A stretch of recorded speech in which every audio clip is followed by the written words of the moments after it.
There are a lot of things that you're going to pack when you go on a cruise.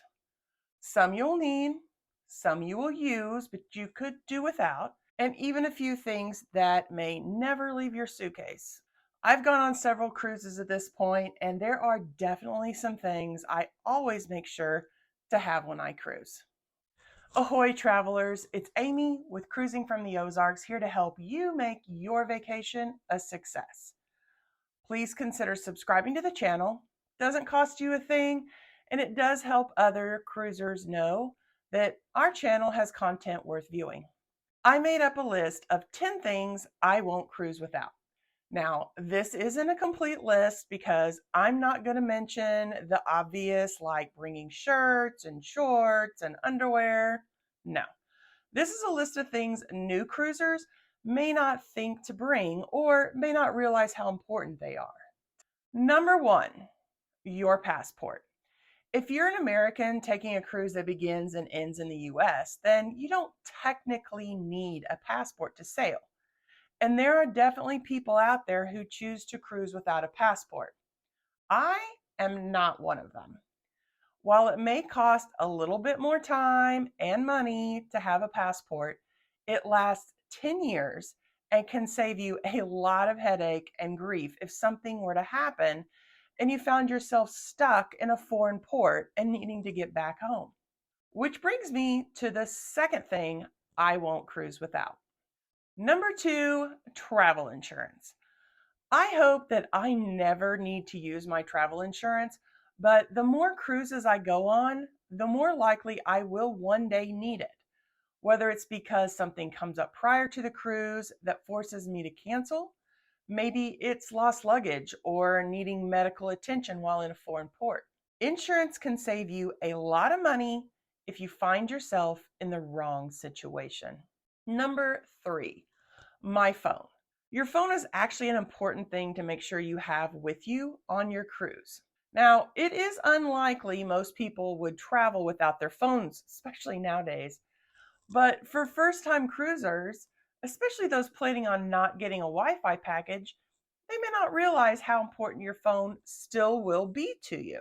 Most cruise lines do have an app that you can download onto your phone, and depending on the ship, you can go from the app being semi-useful to almost necessary. Some things you can do in the apps are look at deck maps, keep track of your purchases, see what is available to do during the day, get reservations, order food, see where your shipmates are, and even send them text messages.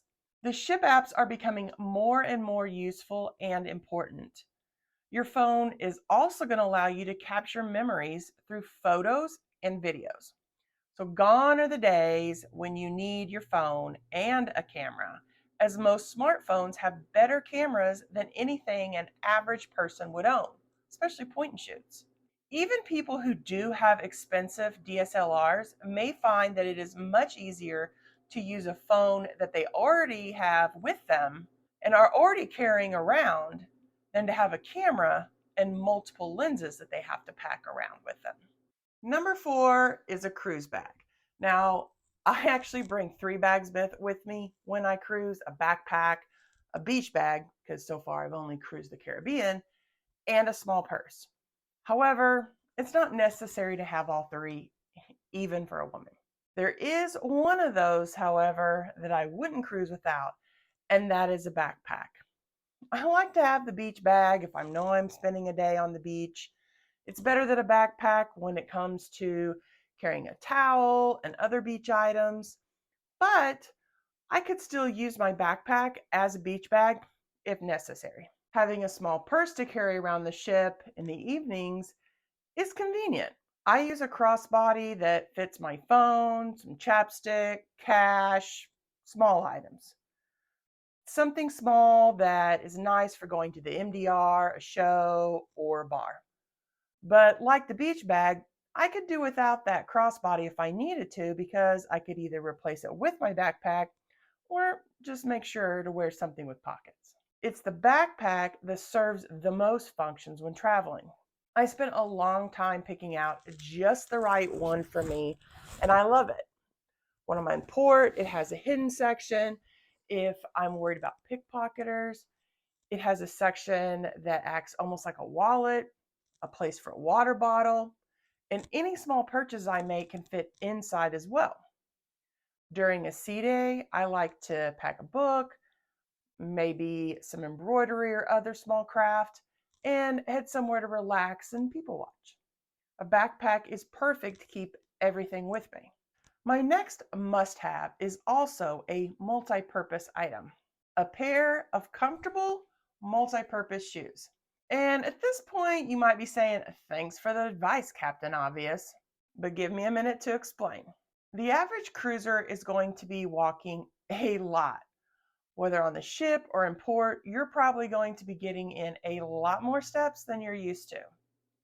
I'm of the belief that you really only need 3 pairs of shoes for most cruises, but I'll leave that explanation for another video. One of those pairs, though, should be a pair of shoes that you can use most of the time. For me, that's going to be a pair of lightweight tennis shoes. I like to have something that I can use whether I'm walking around the ship on a sea day or hiking up hills during a Mayan ruin excursion. Number 6 is a charging station. Even if you have never been cruising before or you've done any research into it, you probably know 2 things. 1, there's not a lot of outlets in the cabins, and 2, you can't bring anything with a surge protector. That is why I bring something like this. It has a long cord, so I have a little more length if the outlet is in an inconvenient location, and there's several USB outlets. You can also find ones that have USB outlets plus more plugins. They come in all shapes and sizes to meet your needs. This one stays in my travel bag along with charging cords for all my devices. I will put a link below to an Amazon shopping list full of this and other great items that you might want for your next cruise. Number 7, magnetic hooks and clips. People new to cruising may not realize this, but the ship's cabins are made of metal. Cabins, or staterooms as they are often called, are actually made individually and then pieced together like building blocks when a ship is being put together. Because they are made of metal, you can use magnets on the walls and the ceilings. I always bring some really strong magnetic hooks with me when I cruise because they create places to hang things like hats, purses, jackets, and your lanyard. Storage space is often at a premium aboard ship, so hanging items on the walls for easy access just makes sense. Speaking of lanyards, I never cruise without my lanyard. So far, I've only cruised on ships where you get a card, not a medallion. For me, using a lanyard is the easiest way to have access to that card. I prefer one that has a clip on it so I can actually easily remove my card and hand it to the bartenders without having to take the lanyard off from around my neck. Now, I know not everyone likes to use lanyards, but whatever it is you choose to keep track of your card or medallion, whether that's a purse, a bag, maybe you have a cell phone wallet, a medallion wristlet, don't leave home without that item. Whether it's a card or a medallion, you will need it to purchase anything aboard ship to get on and off at ports and get into your room. So you don't want to lose it. Number 9, a medical kit. I like to make sure I have any medications I might need. Of course, I make sure to bring my prescription medications, but I also make sure to have any over-the-counter medications I might need. And unless it's something that I use regularly, I will buy travel packs of most over-the-counter medications so that they don't take up much room, but I'm still able to bring a variety. I even bring seasickness medication, even though I've never been seasick at all. And trust me, I have experienced rough seas where half the crew was out sick. When it comes to traveling with medications, I highly suggest to you that you make sure all your medication is in its original packaging or prescription bottle. This is why I buy travel size versions of pain medication, because they're in a package. I don't have to carry the full-size bottle. Now, I know people who like to use the weekly pill containers. However, if you were to have your bags checked by law enforcement at any point in your travels, you could find yourself temporarily detained while you attempt to prove that you have a prescription for that Schedule II narcotic, or that your Advil bottle full of random over-the-counter meds, we all do it, isn't hiding opiates. Is the ship going to check your pills? No. But weird things happen. What if you get pulled over on your way driving to port as a suspected drunk driver because you dropped something and swerved, or you're paying too much attention to your GPS and kept floating over into the other lane?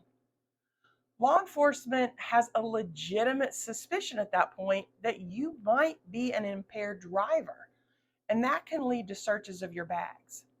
You want to make sure your medication is in its original packaging and prescription bottles. Last but not least is sun protection.